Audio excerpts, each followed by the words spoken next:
النقطة الأخرى التي أود الإشارة إليها كان بغير حجة شرعية، كان بحجة شرعية ناقصة، كان بهوى نفسي، كان لمنفعة دنيوية. لا ينبغي أن تتكرر هذه المأساة مرة ثانية. طبعا البقاء على تقليد الميت بدون إجازة الحي غير مجزي.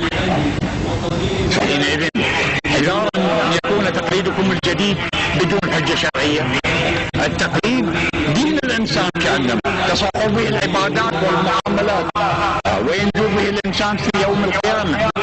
فإذا كان مهمل أو مستعمل للدنيا أو لشيء غير الإخلاص لله سبحانه وتعالى، شيء لما بالزبالة، المن ينزل بالزبالة. تذكرك المهمل إذا كنت مهملا صح، هي الصفة مو زينة، لكن الموصوف يصير مو زين حبيبي. اتقوا الله حق تقاته وقوموا تقليدكم، لا يغرنكم الغرور. فمن هذه الناحية لا يمكن يلتقى المؤمن من جحر مرتين أو 10 مرات. الإنسان رشيد والله نعطيه عقل ونعطيه دين ونعطيه وضع